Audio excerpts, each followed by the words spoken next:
Boa tarde a todos. Estamos hoje no terceiro dia da programação da TV Festa do Vinho, que está sendo realizada aqui na cidade de Andradas, contando um pouquinho da história, rememorando essa festa que é tradição, que é tão importante para o município.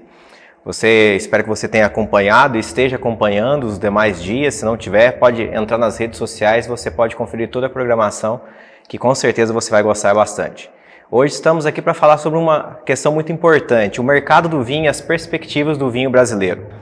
Sabemos da qualidade dos vinhos brasileiros, que muitas vezes foi contestado e às vezes comentado lá fora, que talvez o Brasil não seria capaz de produzir um vinho de qualidade em algum outro momento no passado. E para a gente conversar um pouquinho sobre esse assunto, hoje temos aqui um especialista, o Emerson Grégio. Prazer, Emerson, estar aqui com você. Gostaria que você pudesse se apresentar, falar um pouquinho da sua experiência, sua larga experiência nesse mercado de vinho. Boa tarde, Bruno. Tudo bem? Muito obrigado pelo convite. Fico muito feliz realmente de estar participando da festa do vinho aqui de Andradas. Aliás, uma das festas mais tradicionais do Brasil, né? Acho que a gente tem que frisar muito isso, porque são esses tipos de evento que movimentam a cultura do vinho no nosso país. Então, parabéns à Prefeitura pela iniciativa de produzir uma versão diferenciada por conta da pandemia, né? Então foi essa versão online da festa, acho que foi muito interessante, porque além de estar trazendo temas interessantes, também aborda um pouco da história, né? Da riqueza histórica desse evento tão importante para o município e para o Brasil. Então isso é muito legal.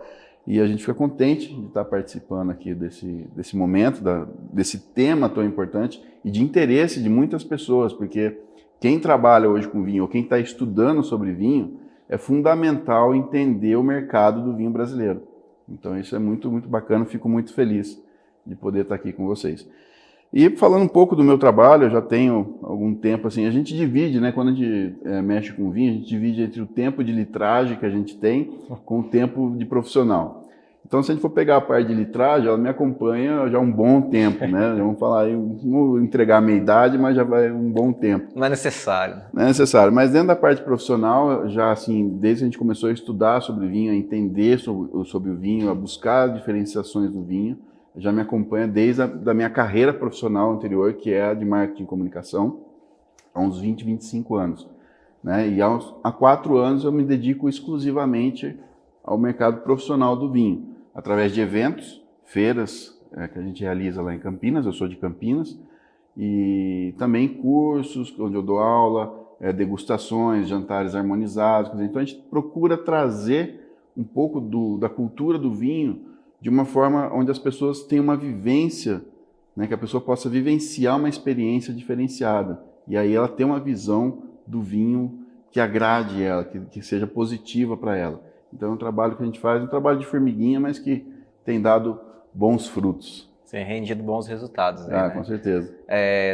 Aproveito o momento para registrar também que nosso agradecimento ao Adams. Ele teve por motivo pessoal, ele não pôde estar conosco hoje aqui também, que estaria aqui prestigiando e participando deste momento aqui para a gente estar debatendo sobre esse assunto, mas deixo aqui o agradecimento a ele também. É muito importante frisar isso na questão que você disse, da questão da história, de desenvolvimento. E a gente poderia até começar falando um pouco da história do vinho, né? É certo que não há uma data ou um inventor, né? A gente tem um avião, por exemplo, foi Santos Dumont. Alguns dizem que não, né? Tem aquela discussão ali nesse assunto. Mas o vinho é um pouco diferente, né, Emerson? O vinho tem um inventor. Foi Deus. Né? Porque o vinho, na verdade, desde quando o mundo é mundo, ele existe. A gente não tem um relato preciso de quando isso aconteceu, mas por ser uma bebida que vem de uma fermentação de uma fruta, que já existia aqui antes até do homem né, ter essas proporções que a gente conhece hoje em dia, né, o vinho já estava lá, porque é um processo natural a fermentação. Né? Você esmagou, fez o moço, aquilo ali vai fermentar e vai transformar uma bebida. Então, mas os relatos, né, históricos de registros já datam aí de 8.000 anos, mais ou menos, da região da Geórgia, na Europa, onde foram encontradas algumas ânforas que eram recipientes para armazenar o vinho. E isso da época paleolítica, quer dizer, uma coisa muito antiga, cara. Então, quando o homem começa a se preocupar e entender um pouco o que é viver em sociedade, né, juntar grupos, né, começa a usar ferramentas, então é onde ele começa também a produzir o vinho. Anterior até a escrita, né? Exatamente. E essa questão das ânforas é uma curiosidade que eu estava vendo que é bem interessante. O uso delas permeou até por volta do século II, III depois de Cristo, né? Quando começaram a trabalhar os tonéis, os barris, né? Para armazenagem do vinho. Né? Exatamente, até por conta do transporte, para facilitar o transporte. Porque você imagina na época com carroças, estradas totalmente precárias, acaba dificultando um pouco o transporte, quebrava muito, então acabaram utilizando a madeira como uma alternativa e entenderam que a madeira agregava também algumas notas específicas para o vinho. Então isso acabou, né, contribuindo com a evolução do vinho, de estilos, de vinificações diferenciadas. Né? Que hoje permite agradar e atender aos mais diversos públicos e gostos. Só que está tendo um resgate às tradições, hoje já tem algumas vinícolas, principalmente fora do Brasil, que estão resgatando um pouco essa tradição de fazer a vinificação em ânforas, só que hoje de concreto, né? Já não se usa mais a terracota, que era utilizada antigamente, então eles fazem de concreto e dá também uma característica bem interessante para o vinho, né? Uma outra vertente aí que está surgindo de vinificação que é bem interessante. Com certeza.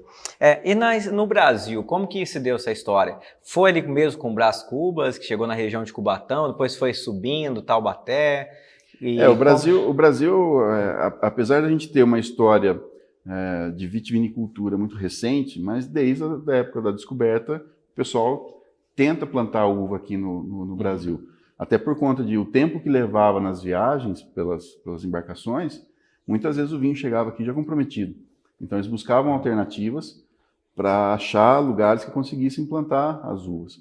Mas isso teve vários problemas por conta de regiões, tipo, quando tentaram plantar ali onde é hoje Cubatão, quer dizer, você tem uma influência muito grande ali, muita umidade naquela região que não proporciona que a uva desenvolva de acordo. Né? E depois foram subindo a serra, tentando achar lugares específicos. Só que daí o Brasil, quando a família real portuguesa veio se estabelecer aqui no Brasil, ela cortou a produção do vinho aqui no nosso país e os vinhos só poderiam ser os que estavam vindo de Portugal. Quer dizer, então a gente só foi resgatar isso com a chegada dos imigrantes, que daí já foram se instalando no sul, sudeste, e foram começando a plantar as uvas ali para a produção de vinho para o seu consumo de família. Né? Isso tem uma influência muito forte, bem marcante até, na questão do desenvolvimento da cidade, por exemplo, de Andradas aqui, né? Que nessa questão aí que eles debatem por volta do final do século XIX, né?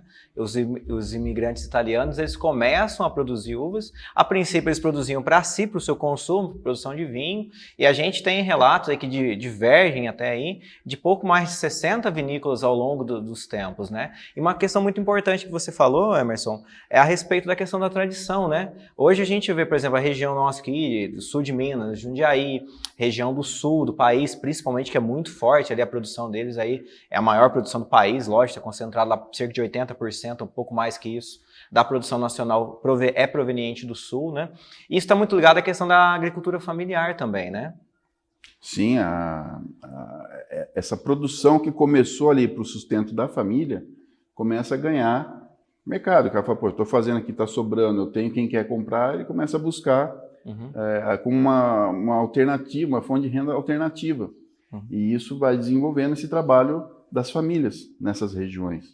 Né? E lógico que ainda trabalhando com vinhos que não são vinhos como a gente conhece hoje, eram vinhos que dentro da precariedade que se tinha na época, era produzindo e ganhou adeptos. Né? Então isso foi um papel importante. E isso contribuiu demais com essas famílias, porque foi aonde deu estrutura para que a família crescesse, sustentasse, e os filhos fossem tendo condições de estudar e aprimorar os seus conhecimentos para ir buscar uma produção de uva mais qualificada. E nessa questão dessa evolução, e até pegando um termo que você usou bem interessante, da questão de ganhar adeptos, né? A gente vê, por exemplo, pegando com outras bebidas, a exemplo a cerveja, ela tem um mercado muito maior que o do vinho, né? E se a gente pegar, voltando na história, como você disse, da descoberta do vinho, dos relatos, né, da existência desse, a gente pega o Egito Antigo, por exemplo, onde somente os poderosos, realmente a elite mesmo ali, tinha acesso a essa bebida, né, que era a bebida dos deuses, né, Dionísio, Baco, enfim, em todas as culturas, até mesmo no cristianismo, ela sempre esteve presente nas festividades, né. Essa questão, talvez, de, em algum momento, mais a elite está podendo ter acesso a essa bebida, isso tem alguma influência no reflexo hoje na população, de talvez a cerveja ser mais popular que o vinho? Olha, eu tenho uma teoria, que é minha, com relação a isso, que sim, existiu um momento que a hora que o vinho é colocado num altar, né, e é endeusado, por ser um produto divino, por ser um produto que vem na natureza, a igreja aproveita disso, né, e acaba distanciando um pouco da população. E aí entra a cerveja como uma bebida festiva, acessível ao público, né, acessível à plebe que estava ali.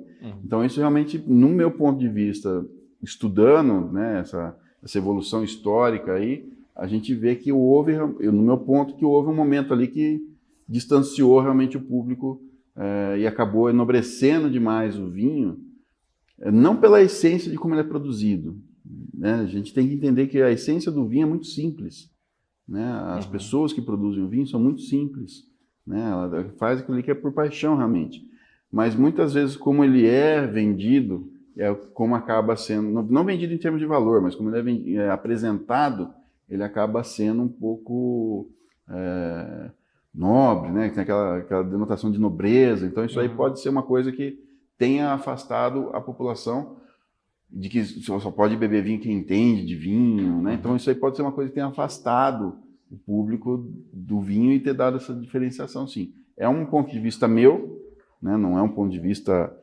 histórico que está ali nos livros, mas é uma percepção minha por analisar mercado, por vir, né, de ter essa ligação com a área de comunicação e marketing. A gente acaba analisando até os fatos históricos, né? A gente começa a ver e fala assim, opa, isso aqui tem um... Que tudo tem uma influência, Exatamente, né? Isso aqui é uma estratégiazinha de marketing embutida aqui, né? Então, com certeza, tem um pouco a ver, sim. E até na questão, você mencionou agora há pouco, da questão da evolução da produção, né? Antigamente, há um bom tempo atrás, né? O vinho ele era pisado, né? Ali as pessoas... Aí até alguns dizem que o suor dos pés dava alguma característica, ajudava de alguma maneira na fermentação. Mas tem até uma lenda nesse sentido, é isso mesmo ou não? Aí depende do estado do pé, né? Porque realmente vai dar vai ajudar na fermentação. As leveduras do pé podem contribuir com a fermentação, mas não sei se vai ser muito agradável. Mas existem lendas, e uma delas é a que, na antiguidade, lá bem nos primórdios, quando ainda utilizava essa técnica, eram só moças virgens que podiam pisar nas uvas. E se o vinho não tivesse uma qualidade, infelizmente as moças eram mortas. Então é um fato que não sei se é verdadeiro ou não, mas está aí nas lendas, uma das lendas do vinho, né? Sim, deve ser contado, porque o vinho está muito ligado à questão da história, né? Sim. Da tradição. É diferente, não que outros produtos, outras bebidas não estejam essa raiz, né, na histórica e também cultural, mas o vinho principalmente é muito isso, né? Sim, isso é um ponto muito interessante, cara, porque a bebida, quando a gente fala em bebida, a nossa cultura aqui do Brasil, a bebida sempre foi um fator de festa, de cara beber demais, aquele consumo excessivo. E a bebida, na verdade, como você falou, indiferente de ser o vinho ou não, cada um tem o seu momento na história, cada um tem a sua importância. Se você pegar o hidromel, ele tem uma riqueza histórica tão grande quanto o vinho, né? E não é muito divulgado isso, né? Porque ele acabou ganhando um nicho ali, um público muito específico que está ligado à questão viking, à questão medieval, essas coisas. Então, assim, quando a gente passa a entender a bebida, que ela é algo que serve para a gente celebrar, mas desde que seja com moderação, né? A gente respeita os limites daquilo que você está consumindo, né? Ela passa a ser algo realmente fundamental dentro da nossa cultura, dentro do nosso desenvolvimento, dentro do nosso estado de espírito. Então é preciso a gente entender isso. Só que aqui a gente sempre teve aquele consumo vamos beber, vamos fazer festa. Escala, né? Escala, então isso acaba dando uma complicada nesse fator, entendeu? Uhum.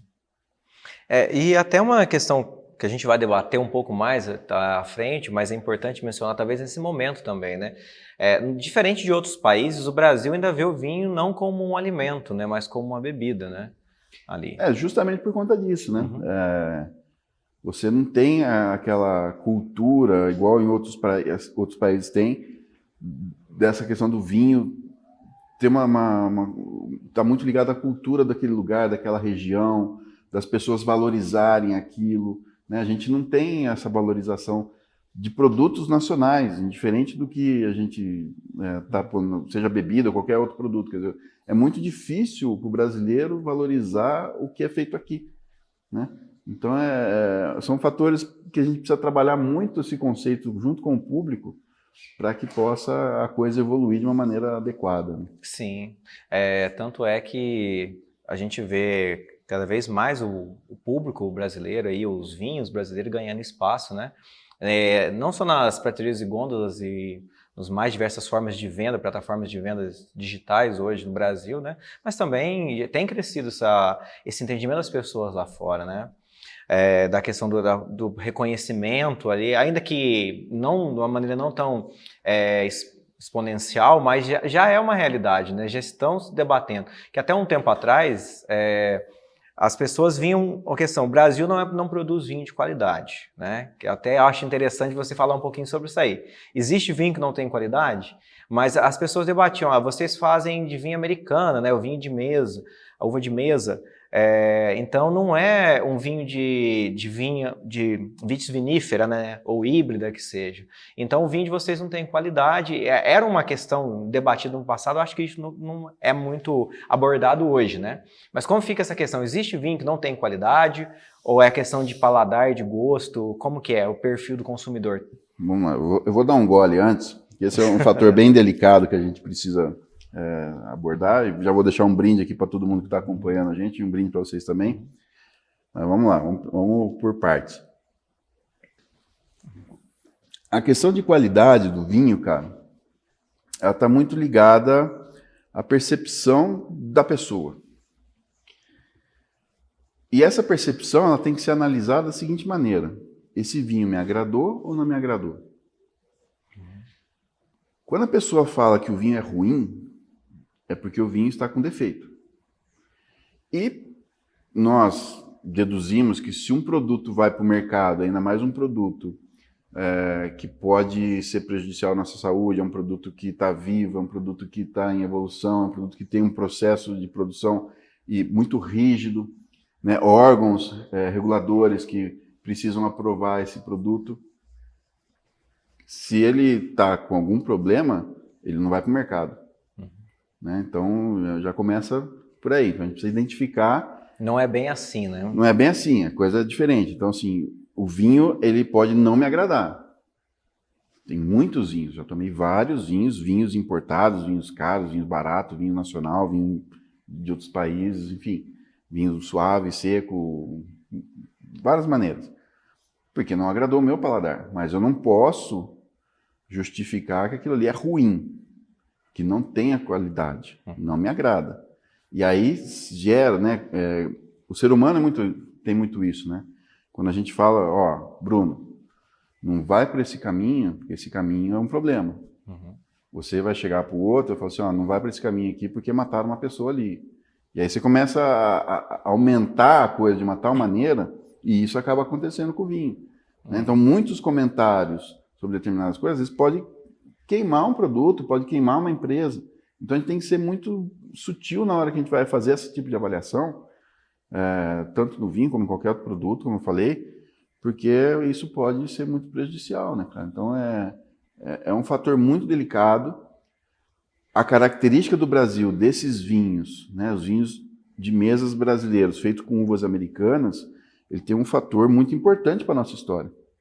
As pessoas precisam entender que se não fosse esses vinhos, se não fossem essas famílias que produziram essas uvas, nada do que a gente tem hoje dentro desse universo do vinho de vinhos finos aqui no Brasil ia existir. Nem dos importados.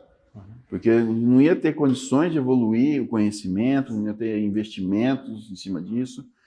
E a prova do que a gente vê hoje, né? Ontem vocês tiveram aqui um encontro fabuloso com o seu Procópio, o Carlinhos e a Isabela, falando de uma tecnologia inovadora, nova e inovadora, que é a dupla poda, que tem produzido vinhos excepcionais. Se não fossem os vinhos de mesa, nós não teríamos isso. Nós não chegaríamos nisso. Então é preciso realmente muito cuidado, muito tato na hora de falar sobre isso, porque é um fator que gera muita discussão, é um fator que gera briga, e nós vivemos, principalmente agora, num momento de extremismos, né, cara? Então, eu sou vermelho, você é verde, eu sou redondo, você é quadrado, e a briga rola em cima disso de uma maneira tremenda, né? E principalmente até por conta das redes sociais. Então, a gente tem que ter essa percepção de que a importância que teve desses vinhos, independente da qualidade ou não, era cada momento que se vivia. As tecnologias que a gente tem hoje, a gente não tinha no passado. Do mesmo jeito que na Europa, que hoje faz vinhos excepcionais, e eles estão há muitos anos na nossa frente, milhares de anos na nossa frente, no início, também eles não tinham vinho de qualidade. Né? Se você pegar a época medieval, a época que eles chamam de época negra ali da história europeia, o vinho era terrível. Era tão ácido, então a intensidade era tanta que se usava para purificar a água, porque eles não tinham saneamento básico, a água era terrível, então eles jogavam vinho para dar uma melhoradinha no sabor da água ali, porque o vinho, e amenizar um pouco também o vinho, porque o vinho, acredito eu, que era pior do que você tomar um vinagre. Então ácido acético exatamente, são situações, cara, que a gente precisa realmente pontuar, não se deixar levar, às vezes, pelo que a massa está falando, pelo que os comentários sobre as percepções de muita gente, que pode gerar um problema muito sério em cima disso. Então, essa questão do vinho de mesa, uva americana, existe no Brasil, ela é uma realidade, nós temos que aceitar isso, porque ela é muito importante para o nosso mercado. Tanto que hoje 80% do pequeno consumo do brasileiro, de 2 litros e pouco, 2 litros e 5, 2 litros e 7, né, de consumo per capita, 80% é o consumo de vinho de mesa, com as uvas americanas. Quer dizer, então a gente tem que olhar com outros olhos isso. E muitos profissionais estão começando a fazer um trabalho voltado para isso, voltado para a valorização desse tipo de vinho. E até porque a pessoa, quando o indivíduo ele começa a entrar na questão de apreciação, de entender, de provar, de entender o vinho, ele que se inclina para falar, não, eu quero entender um pouco mais. Ele sempre vai pelo caminho talvez do suave, né? Meio prova um suave, vai apurando o paladar. Outro dia, até conversando com um conhecido, ele disse isso, né? Olha, não entendia nada de vinho. Aí eu comecei provando, fui vendo ali realmente o que me agradava, e hoje eu tenho a minha percepção. Hoje eu sei quando eu chego num restaurante, ou quando eu vou fazer uma compra ali para preparar algum prato na minha casa, eu sei o que eu vou comprar que vai me agradar, mas isso foi um tempo, né? É um processo de aprendizagem, né? É um processo evolutivo de paladar. Nós nunca tivemos um processo, um paladar apurado como a gente está tendo agora. Né, em termos de informação, conhecimento, experiências, experimentações, vivências diferenciadas. A gente nunca teve isso. O Brasil era aquele negócio, põe alguma coisa no meu copo, eu vou beber. Né, não se preocupava se era feito com o que era feito. Qual era a procedência, de onde veio, enfim. Era uma coisa que tá ali. E a mesma coisa com a gastronomia também. Né? Nunca que a gente teve tanta informação, tantos programas de gastronomia, cursos de gastronomia. Se você pegar 10 anos atrás, você não sabia que existia curso de gastronomia. Eu, pelo menos, nem ligava com relação a isso, como que era a formação de um chefe.